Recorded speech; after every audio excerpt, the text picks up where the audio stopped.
Today I baked 2 Victoria sponges back to back. They're almost exactly the same in every way, in ingredients, mixing method, in cake pan preparations.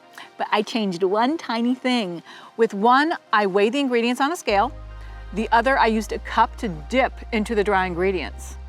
One is a testament to delicious cakes everywhere. The other should be ashamed of itself. Now, which of these two do you think should be crowned the Queen of Victoria sponge? Spoiler alert, it's the weighed one. But first, I would like to extend an apology to all American bakers. I'm telling you to weigh, but everything in big corporate recipe media is telling you not to. How do I know? I have had my own Food Network show. I work with the Today Show and Better Homes and Gardens, and I've been a guest food editor at Food and Wine. And if I hand in a recipe that actually has gram measure, they take it out. So it's not your fault that it's not something that you intuitively do, but it will make your baking better. I promise. And remember, it's not your fault. It's not. Ray, Will, how much do you think a cup of flour weighs? Grams or ounces? Yeah, your choice. 8 grams. 8 grams. 8 grams, okay. I mean, no, wait, 8 ounces. 8 ounces, okay. 2 grams? 2 grams. 2 grams. Interesting. Let's talk about weighing flour, shall we?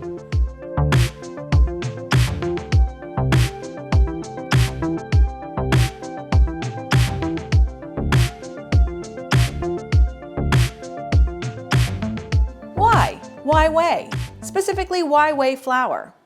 And it's one of those things that is a conundrum, especially in American baking. Professionals always weigh their flour and their other ingredients. In Europe, that's the standard as well. But in America, not done as much as you think it should be done, how much I think it should be done.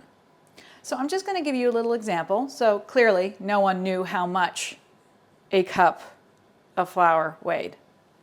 I will tell you how much it should weigh, 120 grams or 4 1/4 ounces. Professionals usually use grams because it's far more persnickety. You can be more exacting, which is what we love in baking. So I'm just going to do a little thought experiment. So 120 grams, keep that in your noggin. So here's a bowl. I'm going to put it on a scale and I'm going to turn on the scale. So that would immediately zero it out. So whatever I add to it will only be the weight of what I add to it. Otherwise, if you turn on the scale before doing that, you would just hit tare, T-A-R-E, or zero it out. So now we're on grams. Now that I told you 120 grams, right? How much do you think if I scoop this flour, it's gonna weigh? So instead of just weighing it out, I'm going to scoop. I'm gonna do something that really breaks my heart. I'm just gonna put it in here. I'm gonna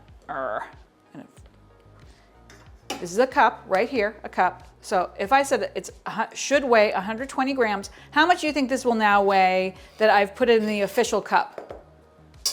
121 grams. 121. 118. 118. It's gonna weigh a lot more, friends. It weighs 160. That is 40 grams more. That is a 1/3 cup more of flour. That is what happens when you dip and then you get all of this excess flour instead of weighing. This, my friends, is why we weigh. So say you're thinking to yourself, I don't have a scale. I would like to start doing this a little better just right away. So how do you do it? Well, you don't dip. That's one thing you don't do. You don't just go into your flour bucket and get your flour out. What you do instead is you fluff. And then you gently add it to the cup. And you're not going to wiggle either. So, I felt it go thump when it went in. I don't want to feel that because it's compacting the flour. So I'm going to fluff and I'm going to gently, oh, that's better. Gently put it in.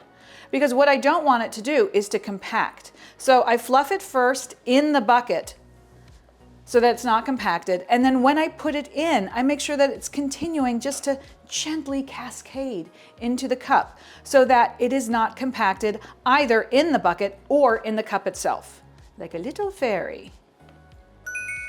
And see, I'm slightly mounding it, just slightly. And then I will take something flat. This is a large offset spatula, and I'll just gently go. And I'm going to cover up any gaps, but gently. I'm not compacting. And then I'm going to swipe it off. Just swipe it off. So this is if you don't have a scale, but you want to do it correctly. It is 120. So now that we know the assignment, let's make Victoria sponge 2 ways, the right way and the compacted way. The ingredients aside from flour are butter, unsalted always at room temperature.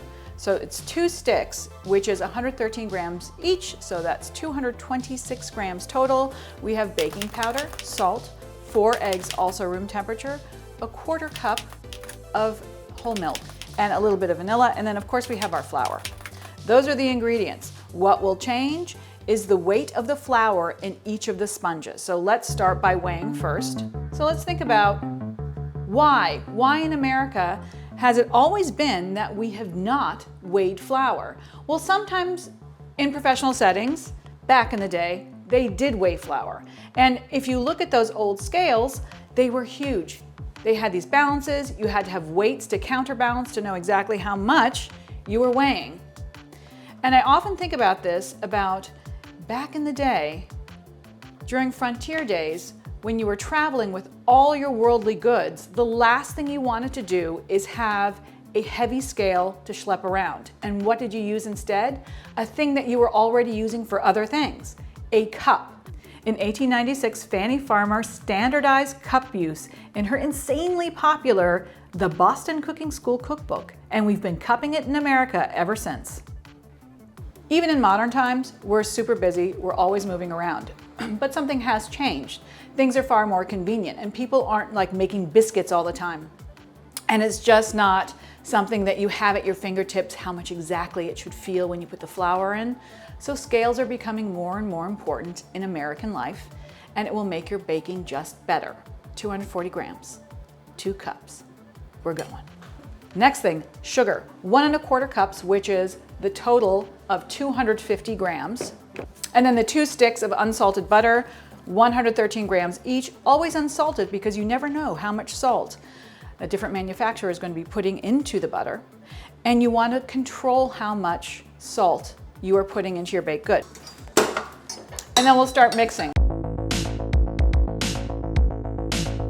We are now light and fluffy. And it is time to add the rest of our ingredients. Room temperature eggs, 4 total. They go in next. Now that all the eggs are in, it's time to start adding our dry ingredients.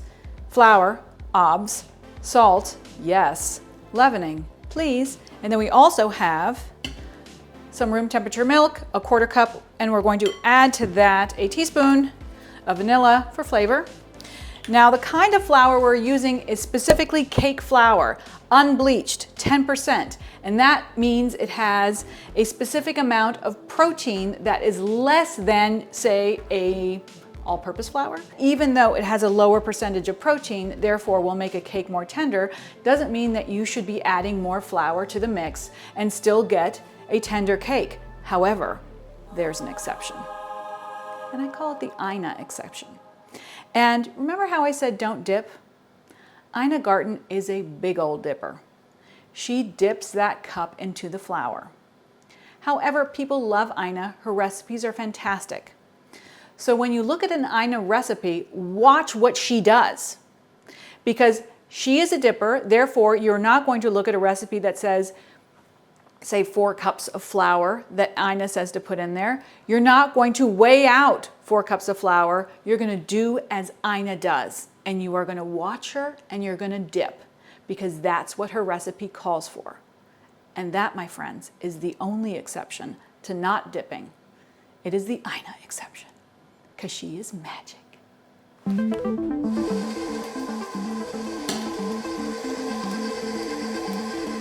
And then the remainder of the flour is going to go in. I divide the cake batter evenly between 2 nonstick sprayed and parchment-lined 8-inch pans. Smooth with an offset spatula.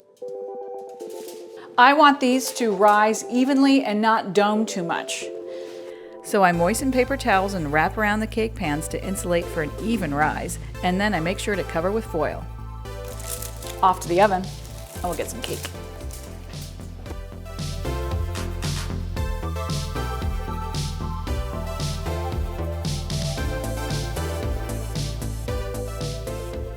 That is perceptibly thicker. I mean, I can feel how much thicker this batter is because there is so much more flour.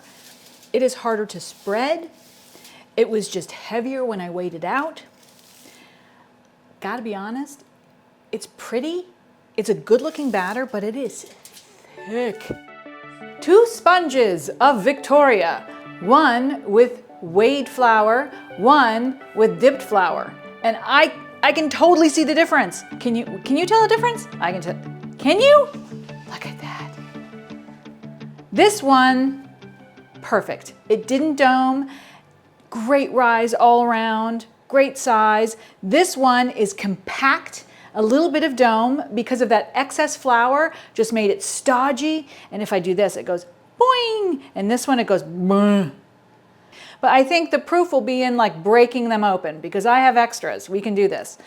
So let's first crack into this one, shall we? So this is our, oh, look at that. Oh, that crumb is gorgeous. It is not an open crumb like you would think a bread should have. However, I see loft, I see tenderness, and I see beauty. This is what I want to see when I make a sponge cake, that it has a beautiful rise, it has a beautiful texture, but it is still moist.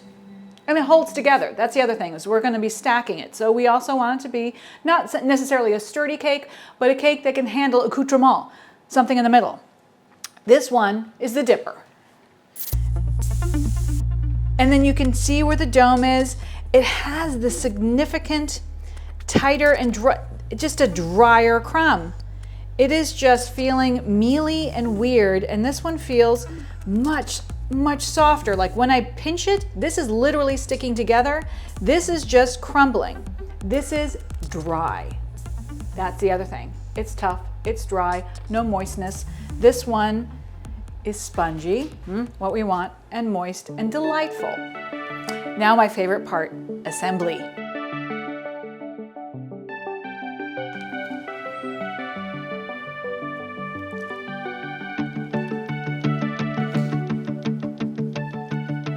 There she is, Victoria sponge. And it's no secret how to do it perfectly. You weigh your flour. We made 2 sponges. One we weighed, one we dipped. One was light, fluffy, and spongy. The other, heavy, dry, and sad. This, my friends, is what you get when you weigh your flour and your ingredients. The perfect Victoria sponge. And it'll just make you a better baker. If you're interested in more in-depth classes, both in person and online, visit sugargliderkitchen.com. Hey, don't forget to punch down those like and subscribe buttons.